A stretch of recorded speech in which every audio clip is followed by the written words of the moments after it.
को पता होगा कि फूलन देवी जी का कार्यक्रम आज से नहीं, जब से हम पॉलिटिक्स में, राजनीति में, सामाजिक संगठन में आए तब से हम काम कर रहे हैं। आप 2018 में अगर आप सभी को याद होगा तो फूलन देवी शहादत दिवस के रोज हम 5000 महिला एक ही कलर, एक ही साड़ी में, एक ही ड्रेस में पटना के रोडों पे उन्होंने फूलन देवी का कृष्ण मेमोरियल हॉल में कार्यक्रम हुआ था।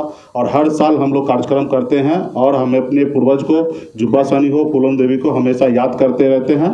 और ये एक समाज है, ऐसे ऐसे समय में सबको एक जगह, एक प्लेटफॉर्म पर लाने के लिए ये सारी चीज़ें हैं तो हम लोग कर रहे हैं। विशेष तौर पर उत्तर प्रदेश हम चुनाव लड़ रहे हैं तो इस समय चुनाव का समय आया, अभी अगले साल चुनाव होना है और इस समय में अवसर पड़ा तो हमने 18 मूर्ति हमने वहाँ पे भेजा और कार्यक्रम किया।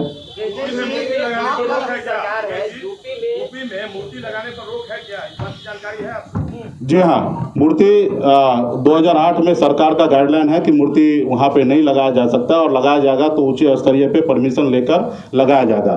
तो हमारा वहाँ पे था, दो तरह का कार्यक्रम था, अपने खुद के ज़मीन पे लगाने का कार्यक्रम था या माल्यार्पण करने का कार्यक्रम था। तो मूर्ति नहीं लगाने के लिए दिए, इसके लिए भी हमने रिक्वेस्ट किया कि चलिए कोई बात नहीं, मूर्ति स्थापित नहीं होगा लेकिन माल्यार्पण करने का अनुमति मिले। तो माल्यार्पण करने का भी अनुमति सरकार की तरफ से नहीं मिला।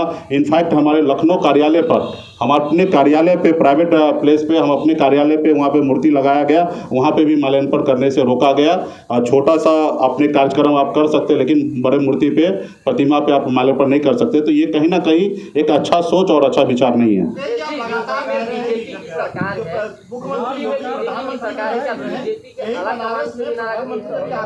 योगी की तारीफ करके गए हैं और कह के गए हैं कि चेहरा वही है, तो आप ये क्यों नहीं मान रहे हैं कि बीजेपी की सरकार ने उनको कार्यक्रम करने से रोका है? नहीं, ठीक है, उनके चेहरा है जो भी है, और बीजेपी रोके या योगी जी रोके, बात तो एक ही है। हम कहाँ बीजेपी को आपके दूर कर रहे हैं कि बीजेपी ने नहीं रोका, बीजेपी की तरफ से ही रोका और उनकी की सरकार है, उन्हीं के मुखिया है। तो मुझे ये नहीं है, लेकिन हाँ, योगी जी को जो माननीय प्रधानमंत्री जी कह रहे हैं सबका साथ, सबका विकास और सबका विश्वास, वो कहीं ना कहीं नहीं देखने के लिए मिला, उसकी मैं बात कर रहा हूँ। अखिलेश यादव ने इन्विटेशन दिया है कि आइए मिलकर चुनाव लड़ते हैं। सब उनको बहुत बहुत धन्यवाद। मुकेश सहनी जी, 13% वोट अति पिछड़ा का है यूपी में, 10% मामला केवट निषाद है। क्या गोरखपुर में, पूर्वांचल के एरिया में निषादों की आबादी ज्यादा है, क्या इस डर से आपको रोका गया?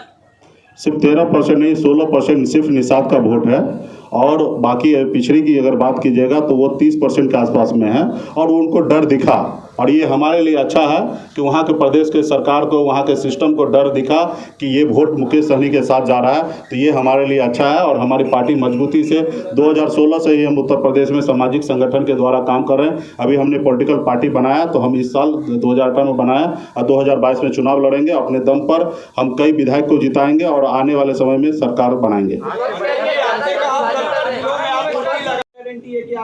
जब हमारी सरकार बनेगी तो निश्चित तौर पे हमारे आदेश होगा। जैसे आज बिहार में कहीं पे रोक टोक नहीं हुआ क्योंकि यहाँ पे हमारी सरकार है, तो आज हमने यहाँ पे सब कार्यक्रम किया और आने वाले समय में भी करेंगे।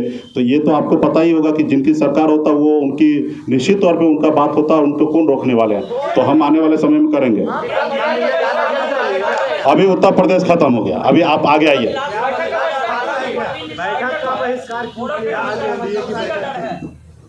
देखिए, बिहार में आप सभी को पता है कि माननीय मुख्यमंत्री नीतीश कुमार जी के नेतृत्व में बिहार में सरकार हमारी चल रही है और हमारे बिहार सरकार के मुखिया नीतीश कुमार जी हैं।